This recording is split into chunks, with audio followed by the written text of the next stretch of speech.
Okay, folks, so for a number of years, you have got to know me, whether it's on the radio or in print or live for that matter. I have covered an entertainment beat for as long as I can remember. And why? Because it's my biggest and greatest escape.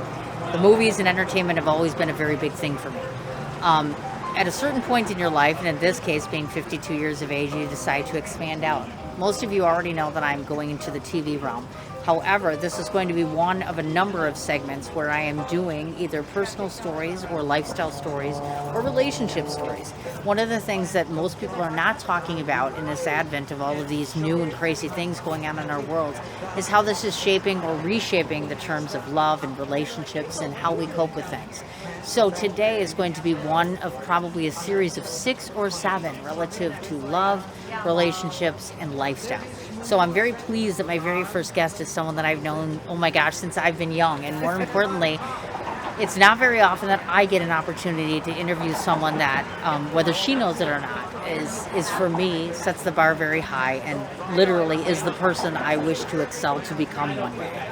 So before we begin, let me just say this much. What I am looking for over the next couple of months, since this is one out of a series of 6, is 5 more stories of people that have stories to tell, whether those are good or bad stories, but something that you've learned, something that you've lost, something that you've lived through, or something that you would love to learn to be okay with. So these next series of stories that I'm going to be covering have everything to do with you as the reader, you as the listener, you as the person, whether it's fan, follower, or otherwise. The purpose of these stories is for us to take a peek into another person's soul and their spirit, to learn, to live, to love. All of these experiences that you've been living through that have either caused you ecstasy or elation, heart-wrenching, heartbreaking, happy, sad, I will take them all. So if any of you are interested in submitting, most of you should know how to get a hold of me. The most direct way, CIN 4251, or send it off to the Art is Alive magazine platform, or you can go to Facebook or Instagram or Twitter. I'm basically everywhere. So we're going to run this series from September 15th all the way until October 15th. So anyone who has pitches of interest can either be sent directly to the Art is Alive magazine, or you can reach me directly via email at CIN4251. A typical segment will run approximately 20 minutes in nature, and it can be anywhere because I do have the video technology to do both live, domestic US, or international. So again, stories that move, stories that motivate, stories that make you happy, sad, heart-wrenching, enriching, enlightening. I'll basically take everything you have. And again, the series is running from September 15th to October 15th. So I would appreciate any leads or suggestions. So without further ado, let's start with our first interview. To start off the interview, Eileen, the first thing I want to ask about is, I know a whole lot about you, but I know that my listening audience does not. So introduce yourself and tell everyone, just give them the 30-second version of who Eileen is. I am Eileen. I am a registered nurse. I'm the mother of 3 wonderful children.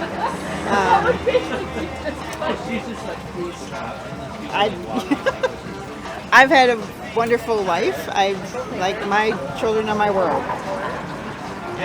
I love what I do. I think I'm good at what I do. I enjoy meeting new people and doing new things and traveling.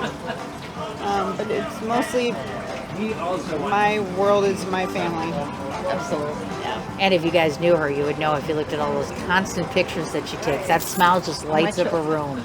She literally just whole personification of herself. Everything just sparkles around her when she's smiling.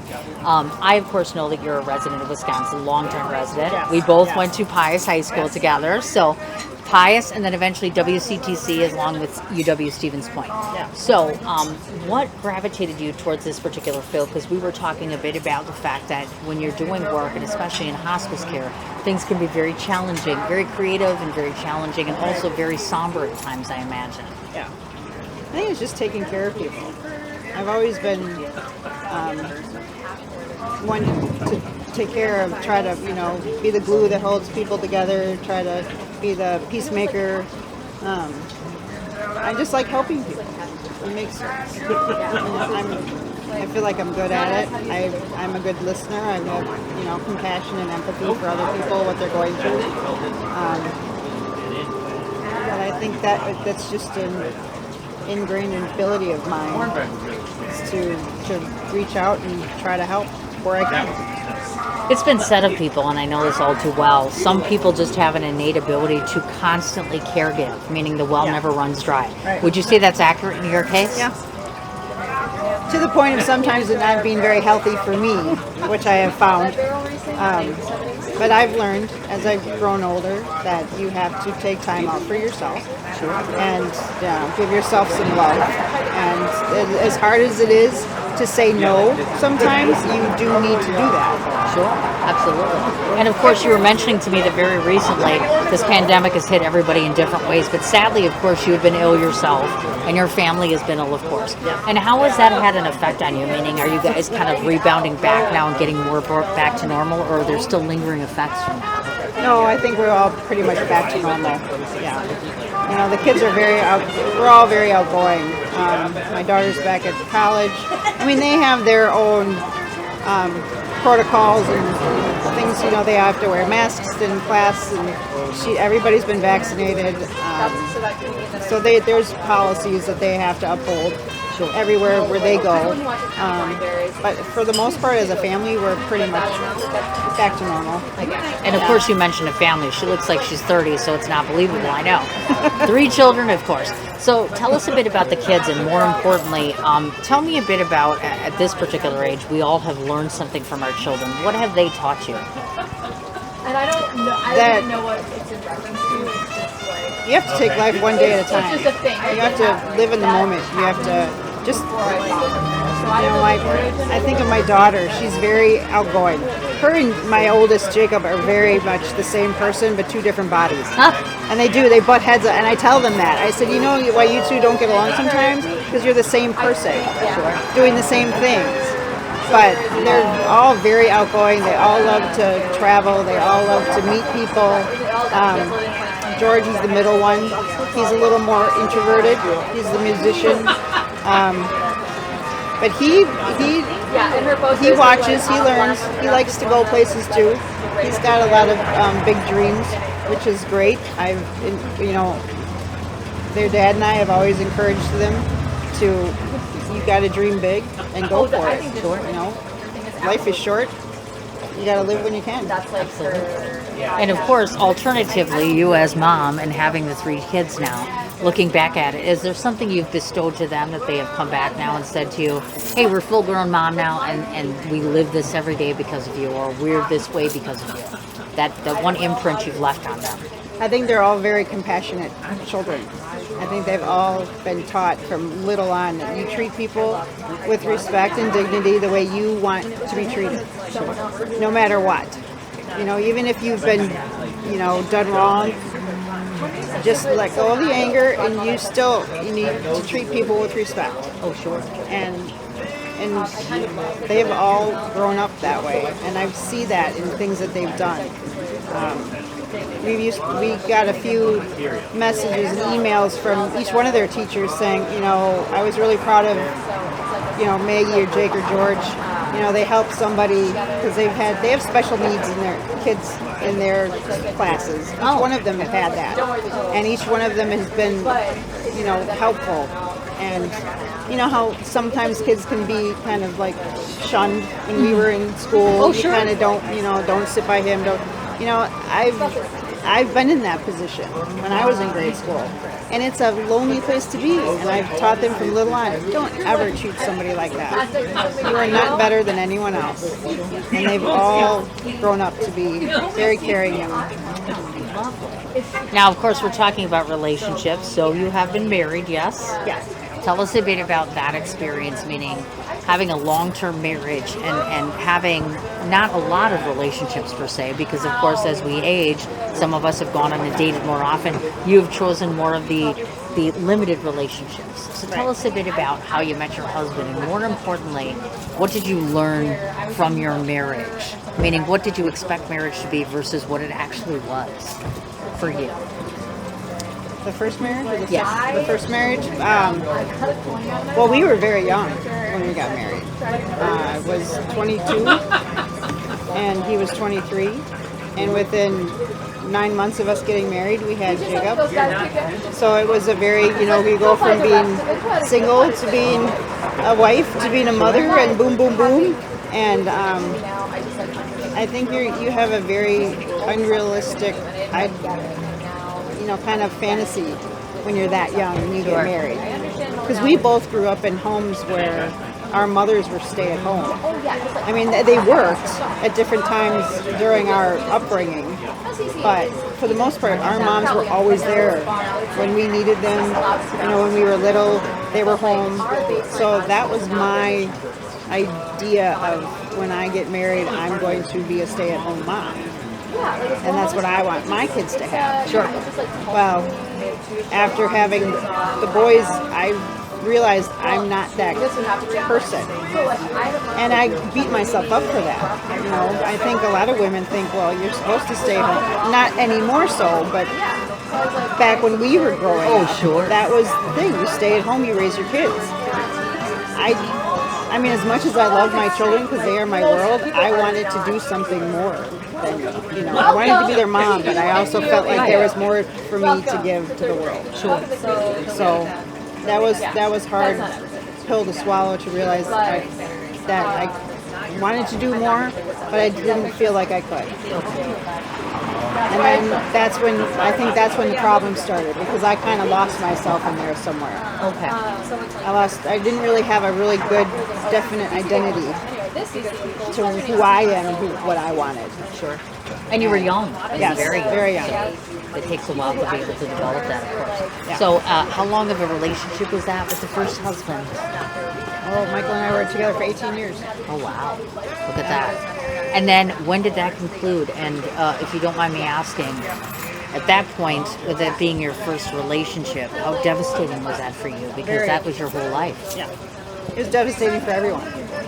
I mean, our families, the kids, obviously. It was probably the worst experience of my life. And the guilt that I carry from that, I mean, it still remains. It's different now, because now, like we'll talk about, we're back together, right, which is a good thing.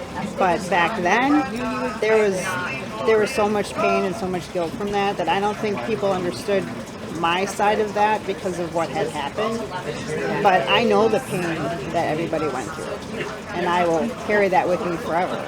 And I have forgiven myself for it, but you still, you're very gun shy about hurting anyone anymore. Sure. Now, if somebody happens to listen to this today, that's one of the good things to start with is you were married young. So, of course, nowadays we have kids. I even have kids at age 2 who are young and contemplating settling down and getting married. If you could go back and talk to young Eileen, would you be looking at her and saying, I'm going to teach you this lesson? Would you still go through that same process, or would you have legitimately waited? I think we probably would have waited. Michael and I didn't really have, we went to school and we lived at, the dorm life, and, he was in an apartment with some buddies, but we never really lived alone. Like, I don't think either one of us had a real good identity of ourselves. Gotcha. Because who does when you're 20 years old? You don't have any clue what you want to do or who you are. Right. And then when you throw on, marriage and kids and your idea of what should be right. Sure. And then, it doesn't quite fit the picture, and then you feel like, I don't know what to do. So I think if I could go back, knowing what I know now, it would be completely different. Oh, I'm sure. Absolutely. Yeah. Well, and of course you have a dynamic where you have a family, you have a husband, and of course with the young age. Then as things move along, you mentioned a second marriage. Yes. Now, how did this come about? Well, we met when we were working at a hospital, and it was just at first a mutual respect and a friendship that turned into more, and we ended up, both of our marriages ended, and then we shortly after started our relationship. Then shortly after that, things didn't seem to go quite right. and things ended very abruptly for me. And that was extremely painful because, like, we had talked about before that it was very much what they call it was you're the love of my life. You're my soulmate. I can't believe I finally found you. That kind of thing. It was very like snowball effect. It went from being like a quiet little friendship to being, oh, I have to have you in my life. We need to move in together. We need to do everything was very, very quick. And he was a very good-looking man. And he was a very accomplished man and very charming. And as a young woman who didn't really have a very good self-identity, it was very easy to get pulled into that. Because here, look, I know what you want, and I can give it to you. So come here, and I'll give it to you.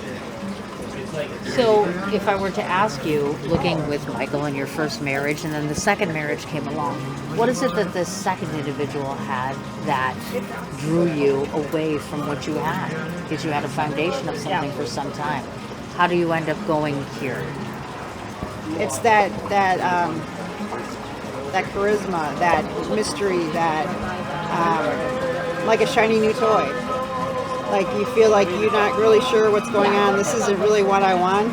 And now somebody's, throwing a cruise ship in front of your face and, hey, get on board. We're going to go and see everything you've ever wanted, and I'll give you whatever you want. Sure. And that's very enticing for a young person who doesn't really know. But on the flip side of that, having to deal with knowing that I was ending my marriage and my kids were going to be affected, and I would have to mess up their lives. That none of it was easy, and I probably should have questioned it more. But like you said, when you're young, it's almost like when you're young and stupid. Oh, God. You make a lot of bad decisions. Oh, sure. You betcha. Now, the woman that you were in the first relationship and the woman that you were in this second relationship, are they the same people? Because it almost sounds like they're not. No. When did that duality begin, do you think? When I started the relationship with the second marriage, it was very much, I wanted to take care of it. I've always been, like we've talked about, I'm very much into helping other people, but, early on in that relationship, it was apparent that there were other issues. When you're out in public with someone like him, he's very charismatic, everybody, he's very good looking, everybody adores him when they work with him. Behind closed doors, there was a whole different person. And because there were two different people, then I had to become a whole other person. And I had to take care of, felt like when he would get into these depressive modes, I had to be the one to help him. Even if it took me away from my kids. And I never, the red flags were going off all over the place, and I never stopped to think, but this is my soulmate. This is the person I want to spend the rest of my life with. This is the person who said he was going to spend the rest of his life with me. This was the person I was meant to be with. So you don't, all those red flags go off, you just don't pay attention. So at that point when you were involved in this relationship and you're doing all this sacrificing and struggling, would it be fair to say that all of that struggle and sacrifice, did that serve a greater purpose in this regard? Or do you look now and say to yourself, what did you question your motive as to why you did this? Or would you go back and stand by every one of those decisions and say, I would struggle and sacrifice all over again for that same thing to happen? I don't know. That's a good question, because to say that if I could have spared everybody and myself the pain would be the obvious answer. But then when I think about who I am now compared to who I was 11, 12 years ago, I'm a much stronger, much more independent. I know what I want and who I am. And what I went through has taught me a lot.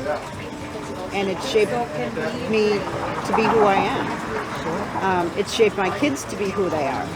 It shaped all the relationships in my life. So I'm not sure that, I think people say things happen for a reason.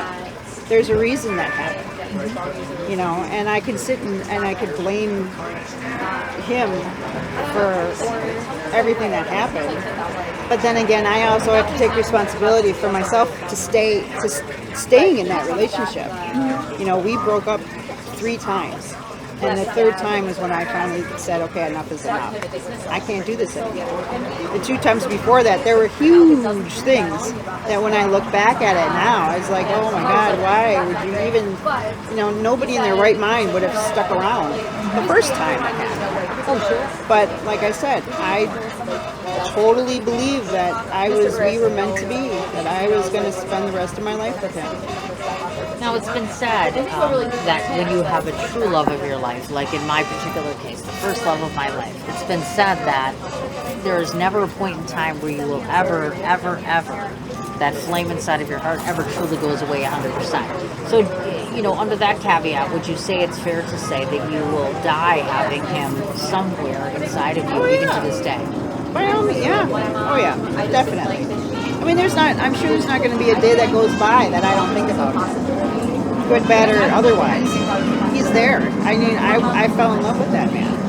I mean, I've learned that the man that I fell in love with in the very beginning was not the man that he is, but the man that he truly is, I have compassion for. Because you don't end up to be like that without some kind of trauma way back in his childhood. That I have compassion for. That he grew up in a place where he wasn't loved and wasn't shown love the way a normal person would be. So not being able to feel that, not being able to give that, that hurts, knowing that he has that pain. But then again, I also have to remember that he is a grown man and he's extremely smart, and he's choosing. You choose to live a certain way. Well, that's your choice. And I can't help you if you don't want to help yourself. Oh, absolutely. When you decided that you wanted to spend your life and marry this person, do you think that was a direct result because of his ability to manipulate you to some degree? Or was it because you were on a search to try to find your own soul, your own identity, and in that course, finding yourself there? I think it was both. I think, when you start to learn about narcissism and how bad it can affect some people, it is an actual diagnosis to have narcissistic personality disorder, yes, which I truly believe that he has. They target certain people and they learn about you. And they make it about you in the beginning so they can learn about you, so they can hold what they know about you against you and use it later. So I think it's kind of both being manipulated and both me really truly believing everything I was told in the beginning, that I was meant to be with him. Because I can't say that it was 10 years of pure hell.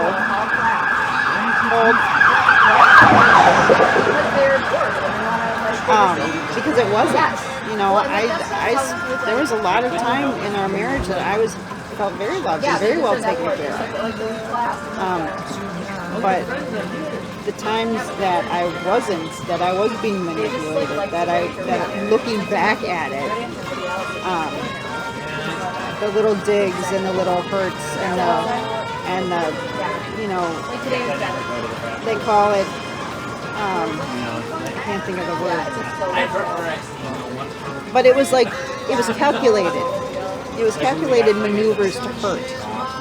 And you don't realize that until you pull yourself all the way out of it. And then when you look back and you realize, oh, that's what that was. What looked like a loving thing really was not. And, it's extremely hard to recover from that because it's so twisted in your head. that somebody could think that way. You know, this person that was telling me that he loved me, that I was a soulmate, that I was the love of his life, has hurt me worse than any pain I've ever felt before.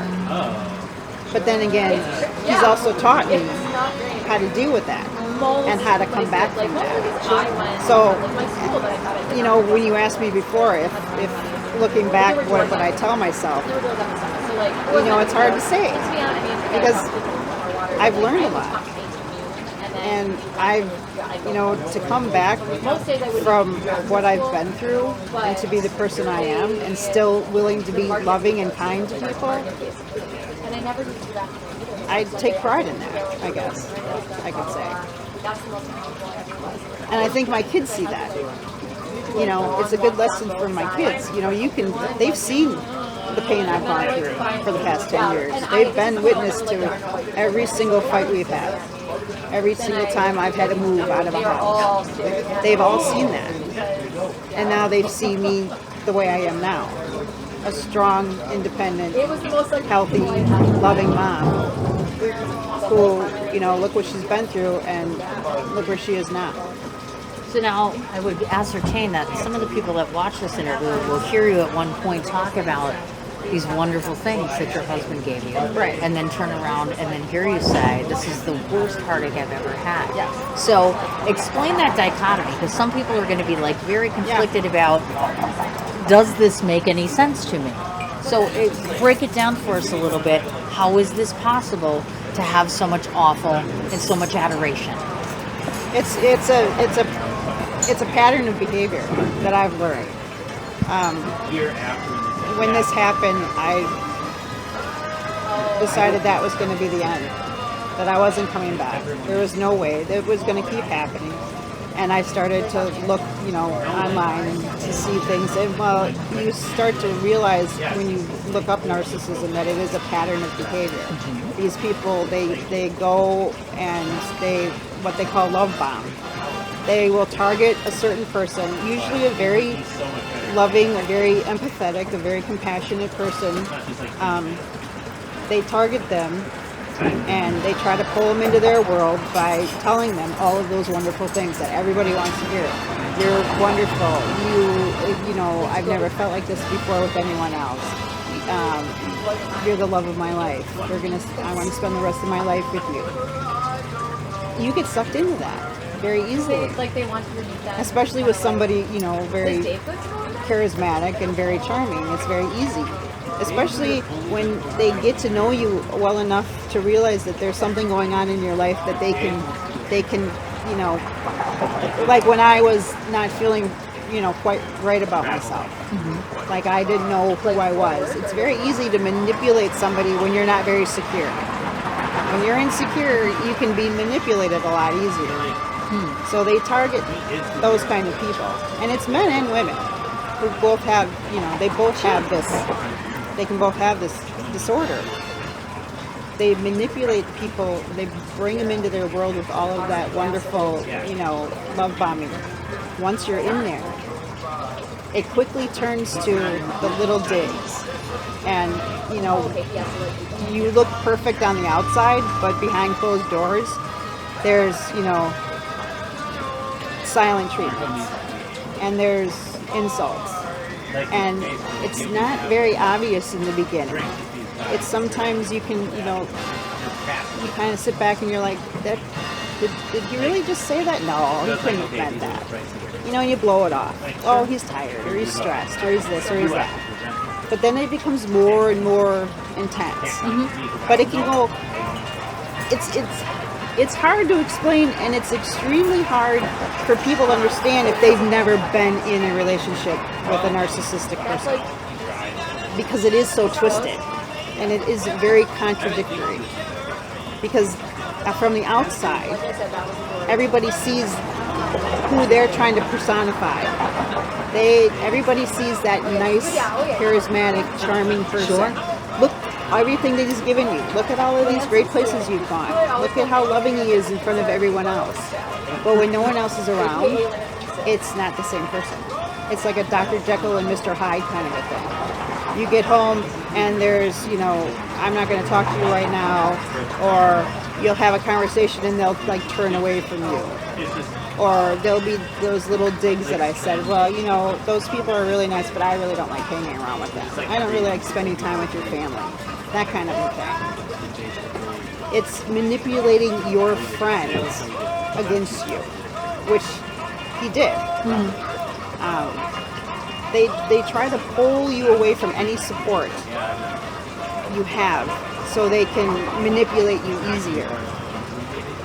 Now, when I'm hearing all of this, what I'm thinking to myself is there's a fine line, because it sounds like a lot of this is psychological terrorizing. Yes. We're on the opposite side of the fence.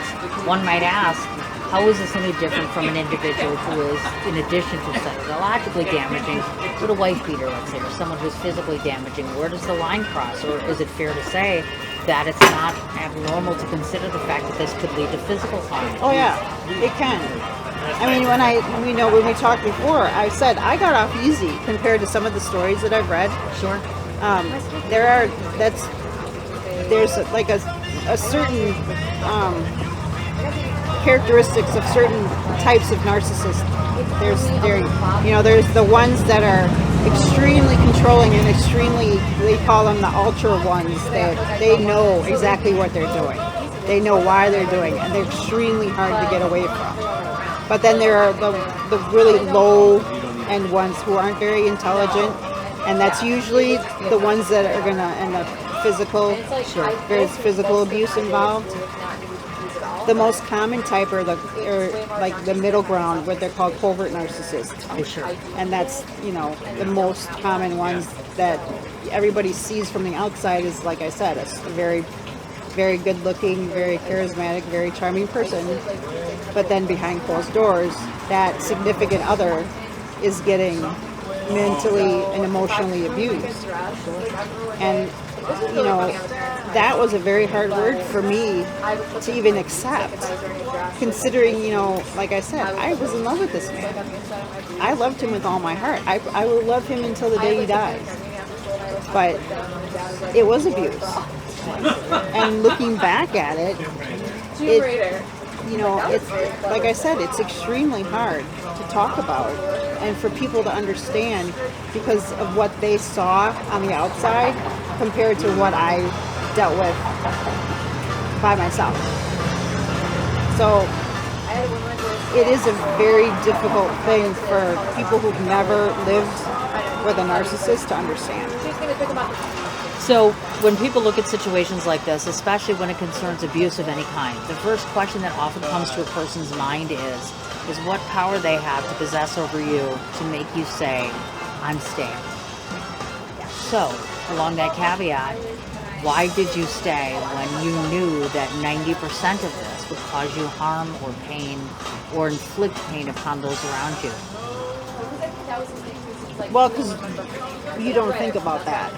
Honestly, you're not thinking clearly at all. You have been told that you are somebody's, soulmate, that you are going to spend the rest of my life with you, and you are so bonded and so supposedly in love with this person that you want to believe all of that. You basically want to go back to that very first person that got you to, that love bombed you. You want that person back. You want Prince Charming back. And they entice you enough with these little bitty things to keep you thinking that at some point, if you're good enough, you'll get that back. But you never do. That person never comes back. But they're charming enough and they're nice enough to you that even when they're stabbing you in the back, you start to, you believe what they're telling you. Because you looked up to this person. You respect their opinion, even though you shouldn't, but you don't realize that. It's a very twisted way to think. It's a very twisted way to live. And you don't really understand what's happening while you're in there. The first time that he ended things, he almost immediately started having an affair with, one of his friend's wives. And that I knew about, and it hurt like hell, but I stuck in there. I still wanted to be a part of his life. I still wanted to be, even though he was giving me the silent treatment here and he wasn't answering my phone calls or my texts, I tried every single thing I could do to get his attention, even though I knew he was with somebody else. You just want that Prince Charming, you want that back. You want that fantasy back. It was here. Where did it go? Why can't I get it back? Would it be fair to ask the question, and you may not know the answer to it, but do you honestly believe that he was aware of every single atrocious, for lack of a better term, thing he did? I think he was aware of a lot of it. Looking back, I think a lot of it, especially in the end, right before he would what we call discard, is the final act. Well, not the final act, because they never really do. But when he would end things, I believe that was very calculated. You can't do what he did without thinking about it. Sure.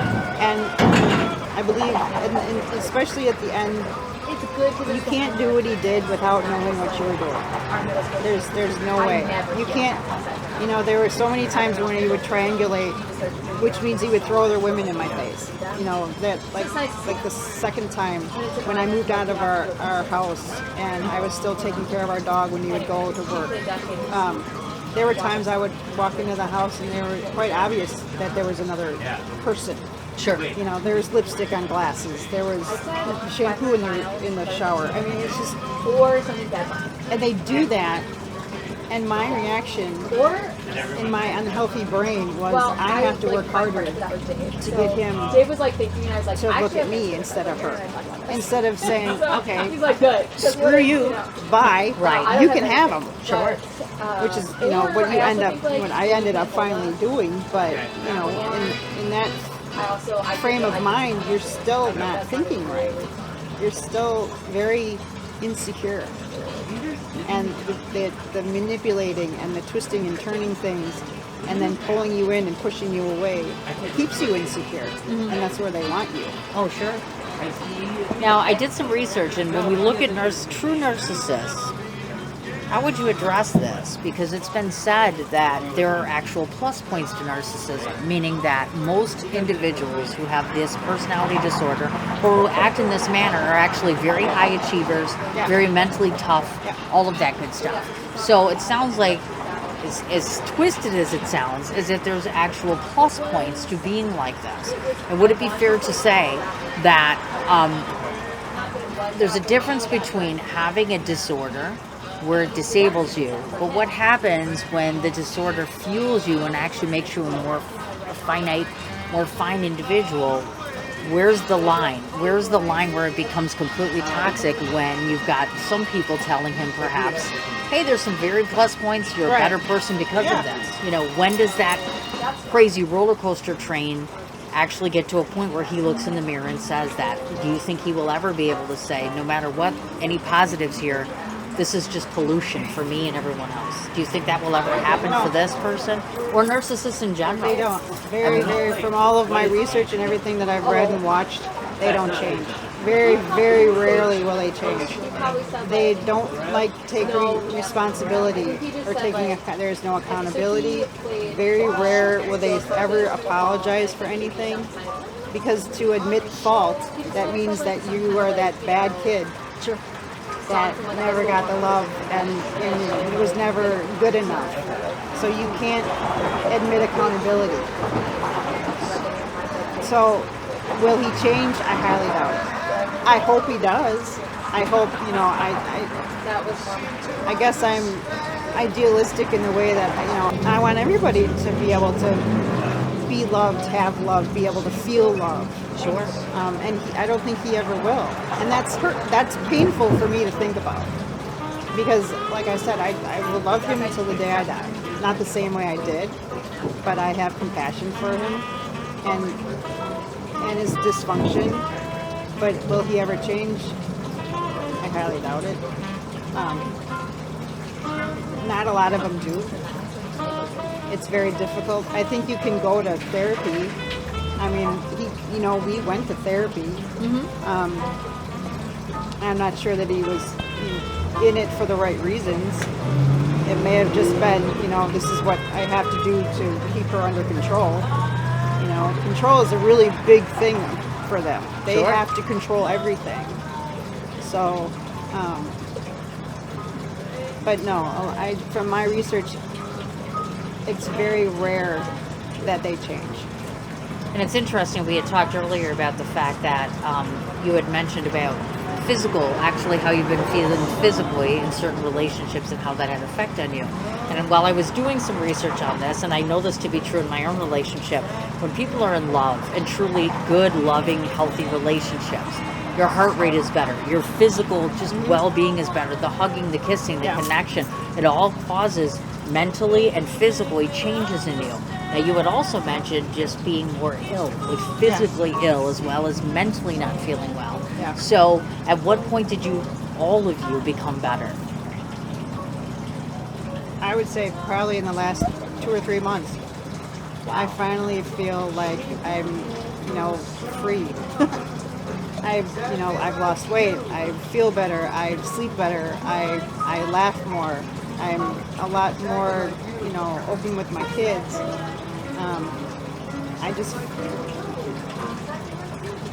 It's hard to explain. But, a lot of the ailments that I had with my headaches, and I had stomach issues, and I had gained a lot of weight, well, I lost a lot of weight now. Sure. And the headaches, I rarely have a migraine now.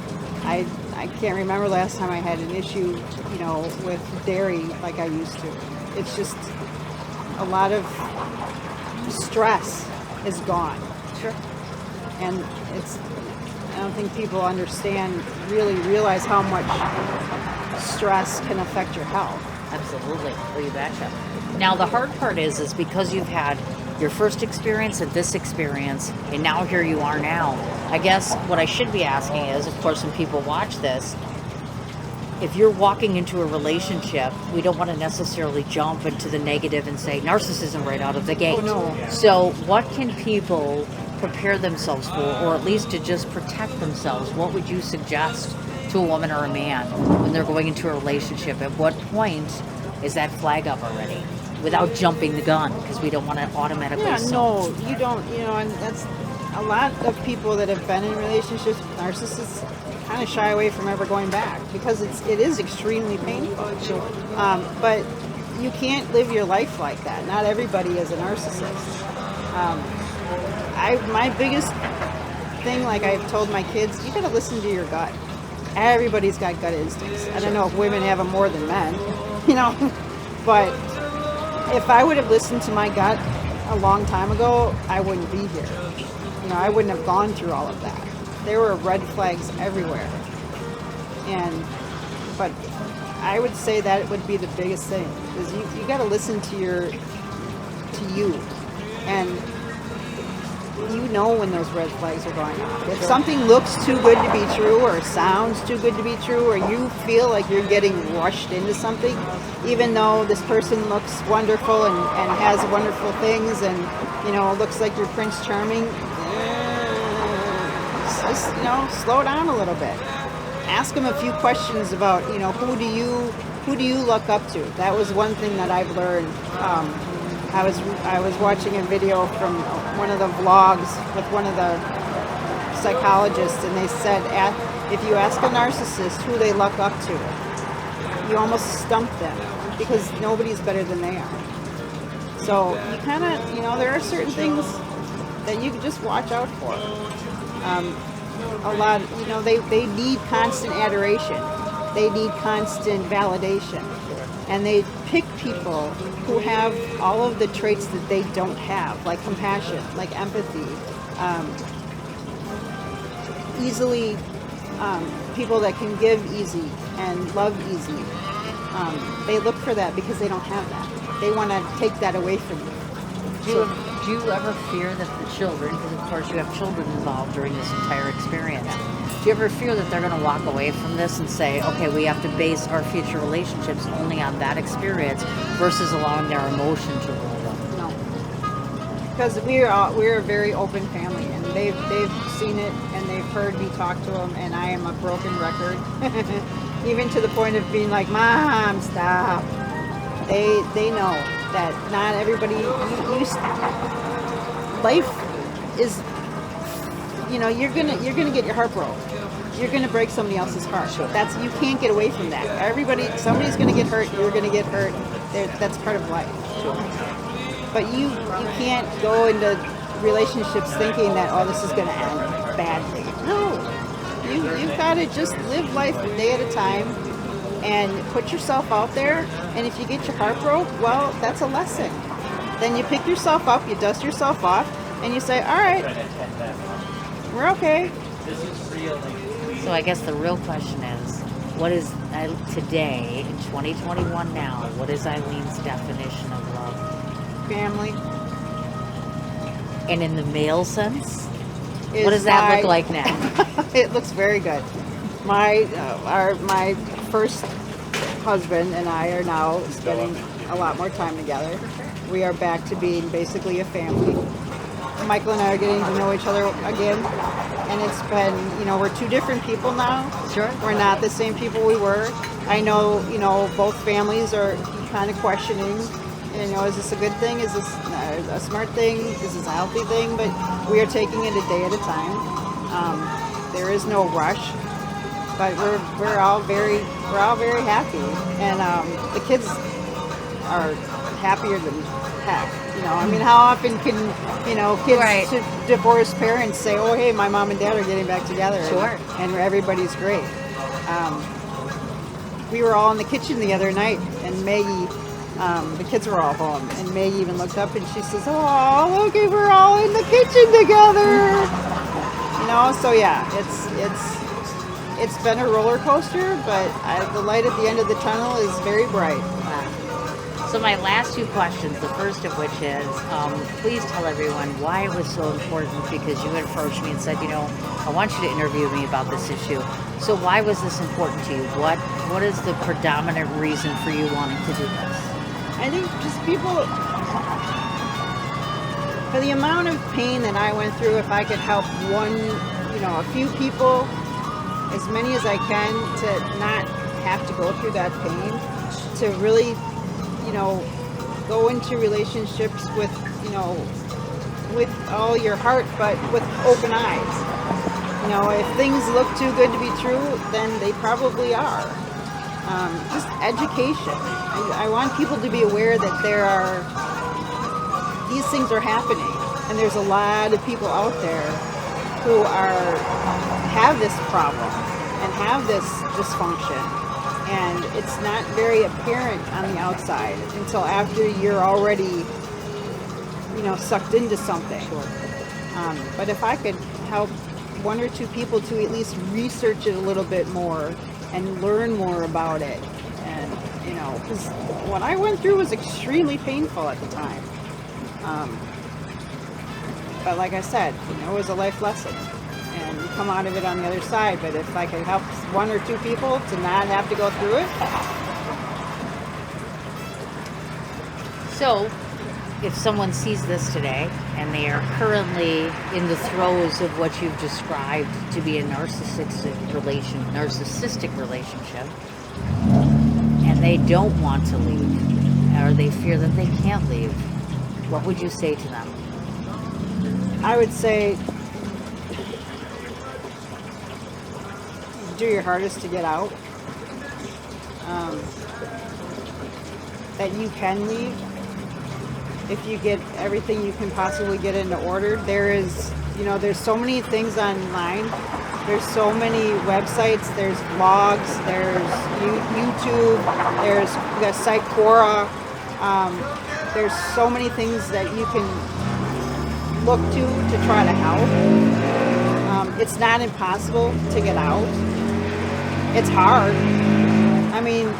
So many people that do come out of it get pulled back in, because the narcissists are very charming, and they will lie to you to manipulate you back in.